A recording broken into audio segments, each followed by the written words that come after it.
Welcome to the deep dive. We're here to process your source material and really pull out the essential knowledge you need fast. That's right. And our mission today, it's pretty clear, helping you get fluent, like really fluent, in conversational English, quickly, but thoroughly. Yeah, and the sources you sent point towards a very specific and efficient path. It's about sounding natural, sounding confident. Exactly. Getting rid of that, that slow, frustrating process of translating everything in your head before you speak. That internal translation, that's the big hurdle, isn't it? It's often the main barrier to actually sounding fluent, even if you know a lot of words. Right. And the materials we've got here offer, well, it's kind of a surgical solution. It's a dual approach. Okay, break that down. Dual approach. So on one hand, we're diving into the mechanics of speaking itself, like a physical technique to train your voice, your mouth. Your articulation. Exactly. And on the other hand, we're pulling out the really useful stuff, the high frequency language, the actual sentences people use for daily life, for travel, talking about work. Real world stuff. Real world stuff. Covering daily routines, planning a trip, even thinking about career goals. Okay, so let's get into this blueprint then. The core idea, the engine driving this whole deep dive, seems to be something called the shadowing technique. That's it. It keeps coming up in the sources as like the fastest way to really unlock fluent English speaking. Especially, and this is key, when you combine the technique itself with the kind of authentic sentences and phrases we've extracted. Right, the stuff native speakers actually use. Exactly. So our goal today is pretty straightforward. Show you how to bypass that analytical translation thing that just slows you down. The mental gymnastics. Yeah, that. We want to help you train your muscle memory, that link between your brain, your ears, your mouth.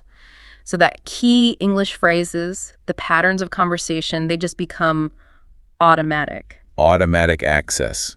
Effortless delivery. That's the dream, isn't it? Speaking without that constant hesitation. That's the goal, natural flow. All right, let's start with that cornerstone then. Shadowing. We probably need a really precise definition because it sounds simple, maybe, but the sources suggest the execution needs focus. It does. The basic idea is simple, but the impact, linguistically, is pretty profound.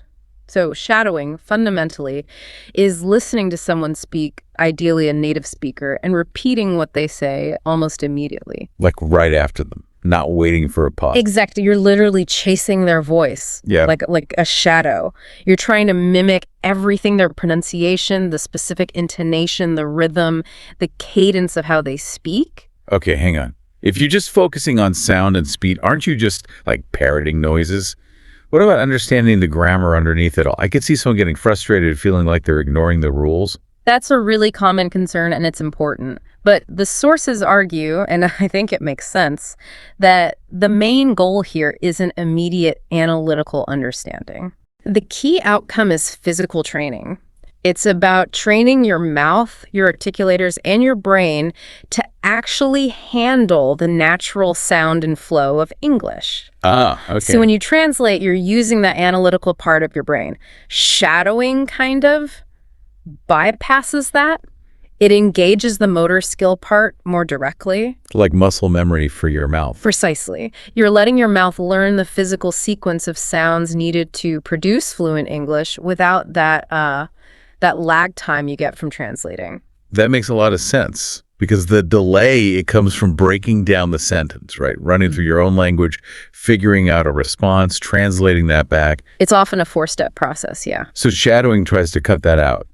Replace analysis with like instinctual imitation. Exactly. And the sources that detail the mechanics, they really emphasize focusing relentlessly on copying specific things, not just single sounds, but the overall rhythm. Rhythm. Tell me more about that. Because native speakers definitely run words together sometimes. It can be hard to catch. Oh, absolutely. That running together, it's often called allusion or linking. And mastering that is huge for sounding natural. Yeah. See, English is what we call a stress-timed language. This means we often reduce the vowel sounds in unstressed words. Little words like to, the, or they get squashed down to almost nothing, like a neutral sound, the schwa. Right. So take a simple phrase for warm-up, like, what are you up to later? A native speaker almost never says, what are you up to later? Clearly separating each word. No, it sounds more like what you up to later. Exactly. Whatcha? The what are you becomes whatcha. The vowels get reduced, the consonants link across the word breaks. Shadowing forces you to make that blended sound whatcha up to later without consciously thinking about where words start and end. Wow, okay. That's a really big insight. So the instruction for you, the learner, is crystal clear then.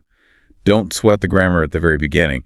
Just let your mouth learn the physical shape of those connected sounds. Yes. Think of it almost like learning a piece of music rather than dissecting a sentence grammatically. We need to get your vocal cords, your tongue, your lips used to that natural rhythm and flow. Those warm-up phrases provided simple things like, good morning, or how are you today? And that more linked one, what are you up to later? They're designed specifically to build that basic muscle memory. And the end goal, as one source puts it, is that seamless recall. Getting to the point where everyday sentences don't need conscious construction. They just roll off the tongue. You're building the foundation, the infrastructure for effortless speech. Okay, so we have the technique, the engine shadowing. Now we need the fuel, right? The actual words and sentences. Exactly. Now we move from the how to the what. We need that high-frequency, authentic, daily language. And our sources give us two really excellent sample routines. They're packed with practical vocabulary and, importantly, structural insights. Right. We're comparing routine A, which is from a school teacher, and routine B, which is Emma's super efficient morning. Looking at them side by side should help us pull out the most useful patterns and verbs. Let's dig into routine A first, the school teacher. This one's quite detailed. And right away, it highlights a subtle but common distinction in English. The teacher wakes at 6:00, but doesn't actually get up until 6:50. Right. Waking versus getting up. Different actions. Exactly. That difference between the passive state of waking and the active choice to get up is core daily language. You need that distinction. And the morning is full of tasks using common verbs, some phrasal verbs too. They make tea, iron clothes, have a shower, pack materials. Notice the specificity too. It's not just goes to work. It's class runs from 9:25 to 11:25, lunch at 12:00, often grabbing a specific thing like a baguette or a sandwich at a local cafe. Then the afternoon class, 1 to 3 p.m. It gives you the language for structuring your day. And the evening routine, that's a goldmine for preparation verbs, especially cooking. Totally. The teacher likes rice or pasta with sauce, and we get this great sequence. They chop onions, fry them, then mix them with garlic, tomatoes, carrots, spinach, chilies. These aren't just ingredients, they're the actions you perform. Verbs you need to practice saying smoothly. Exactly.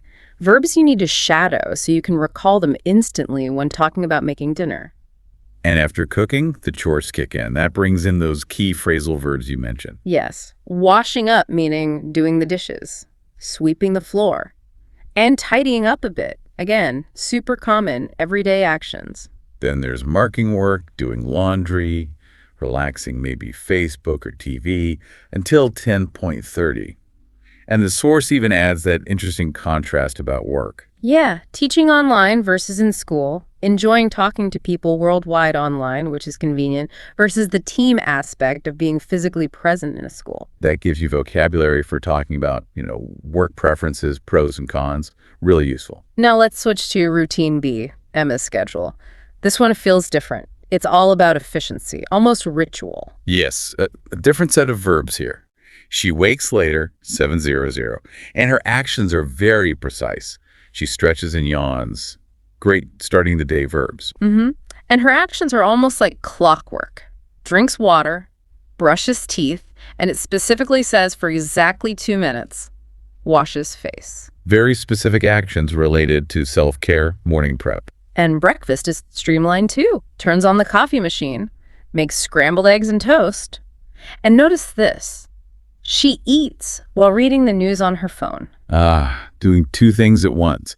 That structure verb plus verbing, that's a really useful one. Absolutely vital. Something you definitely want to practice shadowing to get the rhythm right. Her commute details are also precise. Language for scheduling. leaves at 8:30 sharp, waits for a specific bus, the number 12, uses the time while listening to English podcasts, arrives at 9:15. Then the workdays start. Mhm. Greets colleagues, checks emails, makes a to-do list, attends meetings, works until 5:00. By shadowing both of these routines, A and B, you get a really broad range of verbs for detailed actions, for efficient rituals, for work, for chores. Okay, but you mentioned structural insights earlier. One source highlights something really crucial about daily talk, distinguishing fluent speakers. Yes, this is one of the biggest takeaways, I think. It's the use of supporting verbs. We really need to focus on this. Supporting verbs. Why is this so important? It sounds a bit technical. It sounds technical, but it's about sounding natural, because if you translate directly from many other languages, you often leave these verbs out, and it sounds, well, wrong, or at least not native. Give me an example. Okay, in English, we use verbs like have, get, take, do to kind of introduce or support an action. A learner might translate and say, I lunch at 12:00. Right. Sounds a bit abrupt. Understandable, yes, but it immediately flags you as non-native. The natural, fluent way is always, I have lunch, or maybe I take lunch. Similarly, you don't just say, I shower, you say, I have a shower, or I take a shower. Ah, I see. So leaving out that supporting verb have or take is a dead giveaway that you're still mentally translating the structure from your first language. Pretty much, yeah. So by shadowing these routines where sentences like, I have lunch, or I get dressed, are used naturally, you start to internalize that correct English structure without even thinking about the grammar rule. It just starts to feel right. Through repetition. Exactly. That supporting verb insight, combined with really mastering those phrasal verbs we saw, tidy up, wash up, get up, that's a massive upgrade for your everyday conversational English. Because phrasal verbs are everywhere, and their meaning changes completely with the little preposition attached. Constantly used by native speakers. If you avoid them, your speech can sound really formal or bookish.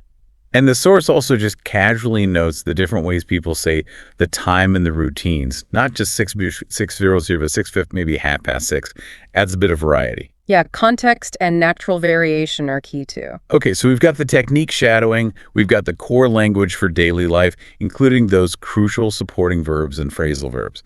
Now let's level up. Right. Now we move into more dynamic conversation using specific, quite advanced vocabulary sets that are designed for shadowing practice. The idea here is to get these really useful, high-value expressions smoothly integrated into how you actually speak. This sounds like the fun part. The words and phrases that can really make your conversation pop. Yeah. We've got 3 modules based on the source material, right? Yeah. Weekend chat, travel planning, and career talk. That's it. Really common scenarios. Let's dive into Module 1, the weekend recap. This is your classic Monday morning conversation, catching up, and it's full of natural contractions and, importantly, more phrasal verbs. Okay, lay them on us. So the example conversation features Sarah and Mark. If you can master these 6 key phrasal verbs we're about to look at, your ability to chat naturally about your weekend will just leap forward. First up, the ultimate relaxation phrase, chilled out. Mark says, I mostly just chilled out. Right. To chill out, it just means you relaxed completely, you did nothing stressful. You know, a learner might just say, I relaxed, which is fine. But chilled out has that extra cultural feel, doesn't it? Totally comfortable, unwound. Yeah, it sounds more natural. And shadowing it helps you get the stress right. Chilled out. Okay, next. Sarah mentions finally doing some decorating. She says she finally got around to decorating. To get around to something. This is essential. It means you finally found the time or maybe the motivation to do something you'd been meaning to do, probably for a while. Right, implies you'd been putting it off. Exactly, which leads perfectly to the next phrase from Mark's response. I remember you putting it off for ages. So to put something off is the opposite, delaying it. Yes, delaying it intentionally. Yeah. So getting around to something that you would put off, they're a perfect conversational pair for talking about tasks, chores, procrastination. If you can use both smoothly, you sound really fluent. Nice pair. Okay, what else happened on the weekend? Sarah ran into an old friend. To run into someone means you met them unexpectedly, totally by chance. It's much more informal and sort of dynamic than just saying, I met. And notice the past tense is irregular, ran into. Gotta practice that sound. Good point. And after all that decorating effort, Sarah was exhausted. She just crashed out on the sofa. To crash out, I love this one. It's so expressive. It means you fell asleep really quickly because you were just wiped out, physically exhausted. Yeah, much more vivid than just I slept. Paints a picture, doesn't it? Conveys that deep level of tiredness. Definitely. And finally, Mark brings them back to the present. Now let's get down to work. To get down to something means stop the chit-chat, stop the warm-up, and start focusing seriously on the main task. Super useful phrase for meetings or just starting a work session. Wow. Okay. Those 6 phrasal verbs alone. Chilled out, got around to, putting it off, ran into, crashed out, get down to. That's a powerful toolkit just from one short conversation module. Absolutely. Transforms a basic summary into something engaging and natural. All right. Module 1 packed a punch. Let's move to module 2, the travel dilemma. This one's about planning a trip. Italy, I think. So probably lots of conditional language, advice phrases. Exactly. And it starts with a very relatable problem. David is completely stuck on where to go first. Stuck on. So you can't make a decision about one specific point. You're kind of hung up on it. That's it, exactly. You can't move forward in your planning because of this one detail. Perfect phrase to start a conversation when you need help deciding something. And the advice that follows is practical. That might help you narrow it down. To narrow it down means reducing the number of choices, making the options more manageable, essential vocabulary for any kind of planning, really travel, projects, even just choosing a restaurant. Okay, and then we get the classic advice structure. Yep, the fundamental phrase. If I were you, Jessica uses that standard second conditional. If I were you, I'd fly into Rome. That's your go-to structure in English for giving strong, hypothetical advice. Shadowing the intonation on that is really key. Right, getting that if I were you sound. Then she talks about Florence, suggesting David might like it. You'd really take to it. Take to it, meaning you'd like it quickly. Yeah, you'd start to enjoy it or feel comfortable there almost immediately. It implies it's a good fit for you. And then shifting to logistics, the crucial planning advice. Remember to factor in travel time. To factor in. So important for planning. It means you absolutely must include that specific element, time, cost, maybe difficulty in your overall calculation or plan. Don't forget it. Ensures you're being realistic. Totally. And the module also includes other great travel terms, like calling Rome a must-see, advising to head straight for Florence, talking about a city's vibe, its atmosphere. Oh yeah, vibe is used all the time. And someone weighing in with their opinion, it really gives you a whole framework for discussing travel plans. Okay, that's travel sorted. Our final module, module 3, tackles career change and future goals. This sounds like it needs more nuanced and expressive vocabulary. It does. It's about deeper reflection and making potentially big shifts in your professional life. And it starts with the phrase that signals exactly that. I've been doing a lot of soul searching lately. Soul searching, that sounds pretty serious. Deep thinking about your future, your motivations. Exactly. Deep consideration of your core values, what you really want out of life or work. It's a high-level phrase for talking about that kind of introspection before a big change. And the potential outcome of that soul searching. I think I'm ready to branch out from accounting. To branch out means starting to do something new or different, moving beyond your usual field or area of expertise. It suggests growth, diversification, maybe trying something adjacent. But that sounds risky, branching out. So the advice is more cautious. Very practical advice. Start with a few online courses to test the waters. Test the waters. I like that idiom. So try something on a small scale first. Precisely. To see if it's viable, if you like it, if it might be successful, before you commit fully. It's the opposite of being reckless. Which is contrasted directly with the next phrase, the warning.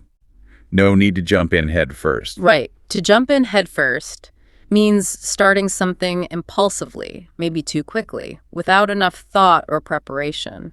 A vital phrase for advising caution when someone's considering a major change. And the ultimate reason for making such a change, it's summarized perfectly. Like, It boils down to job satisfaction. it boils down to, love this one too, it means you take a complex situation or a list of reasons and you reduce it to the single most essential point or factor. A really powerful way to summarize. That's great. And the module also includes useful professional terms like timeline for a schedule, upsides for benefits, and trade-off for a compromise where you gain something but lose something else. Yeah, if you shadow these phrases from Module 3, you're pretty well equipped to discuss serious career moves or life goals in English. Okay, we've covered the core technique, shadowing. We've loaded up on vocabulary from daily routines and these advanced conversational modules. Now let's see how it all works together in a more free-flowing context. Right. Source 3 gives us a short little story, an anecdote about someone named Jake. It's perfect for seeing how vocabulary emerges naturally from context and, maybe more importantly, how native speakers actually structure a conversation around telling a story. Good point. It's not just words. It's how you use them to interact. Exactly. This anecdote is great for shadowing because it has all that functional language telling a simple, relatable tale. The setup is easy. Jake's walking home from the library. It's raining. He forgot his umbrella, so he starts running. Okay, simple enough. And the little climax of the story. He runs so fast, doesn't see the water, and steps right into a big puddle. Right. Now, puddle itself is a simple word, small pool of water. But the linguistic gold here isn't just the noun, it's the structure, the verb phrase, stepped into, and what happens next conversationally. His friend Maya responds. Yeah. And she doesn't just say, oh no, she asks, then what happened? Exactly. That's the key phrase for keeping the narrative going. It shows you're listening, you're curious, you want more details. Shadowing that phrase helps you get the right inquisitive intonation. And then the conversation pivots. Maya uses Jake's story to share one of her own, using another crucial connector phrase. That reminds me of. Perfect transition phrase. Jake's mishap triggers her memory of falling into a puddle herself, embarrassingly, in front of her school. This shows you, the learner, exactly how to link your experience to someone else's in a natural way. It builds connection. Creates empathy. And the story wraps up with advice. Not just immediate advice, try the book, change your clothes, but the overall lesson, the forward-looking bit. Right, the practical takeaway, which uses that future planning vocabulary. Next time, check the weather forecast. Exactly. It shows how you can take an anecdote, synthesize the lesson from it, and offer cautionary advice for the future. The whole little scenario is just packed with functional language, setting a scene, asking for more detail, relating personally, giving advice, providing closure, all essential conversational building blocks. Wow, what an incredibly practical deep dive this has been. We really went from the nuts and bolts, the technique of shadowing, all the way to the high-value language, the whats, the structures for daily life, the verbs for getting things done efficiently, and that really expressive vocabulary for travel, career talk. Yeah, the source material really provided a rich, actionable path. And for you, listening, the core message has to be about integration through practice, consistent repetition. It's not just knowing the phrases, it's using them. Exactly. Prioritize the flow, the intonation, the rhythm when you shadow, maybe even more than perfect grammar analysis at first. Let the grammar sink in naturally as your mouth gets used to the patterns. Success is when you can just drop phrases like chilled out into a chat about your weekend. Or use factor in when you're planning something. Without even thinking about it. Without hesitation. That's the fluency goal. We covered how to talk about making big life changes, right?